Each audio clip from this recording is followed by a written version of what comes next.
Në kuvend të sot është mbajtur seanca për pyetje deputetësh, ku më i apostrofuari ishte kryeministri Kristian Mickoski, të cilit ju drejtua një sër pyetjesh nga opozita, por të njëjtin nuk e kursyen as deputetët e partisë së tij.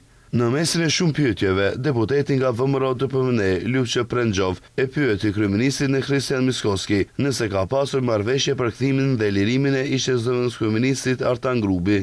Mickoski theksoi se nuk mund të bëjë marrëveshje me njerëz që sipas tij kanë dashur ta shohin fundin e tij, duke mohuar kategorikisht ndonjë marrëveshje të tillë. Mickoski akuzoi pikërisht grupin se në një festë fetare apo ndryshe siç quhet festa e faljeve, kryeministri tha se ai ka ngritur dron mbi shtëpinë e motrës së tij dhe për këtë ai thosë se është e palogjikshme të mendohet një gjë e tillë. Nuk kam problem që në vetdijen e dikujt të akuzohet qeveria se ka ndonjë marrëveshje, por le të vim te logjika. Unë si njeri kam qenë më i sulmuari nga njëti person, Artan Grubi. A ju kujtohet Papa Micko. Në festën e faljes u ngritën dron mbi pronën e motrës sime dhe ajo pronë u paraqit si e imja.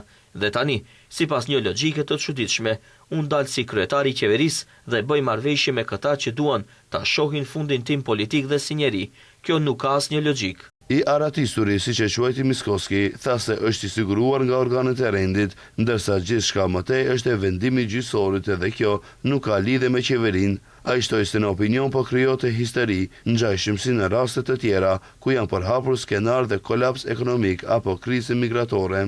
Ndërkaq, një detaj interesant që ra në sy ishte se përderisa u parashtrua kjo pyetje për Mickoskin, dy ministrat nga radhët e lëvizjes Nam, apo thënë ndryshe partnerët e koalicionit qeverisës, ministri i drejtësisë Igor Filkov dhe ministri i administratës Goran Minçev e kanë lëshuar sallën.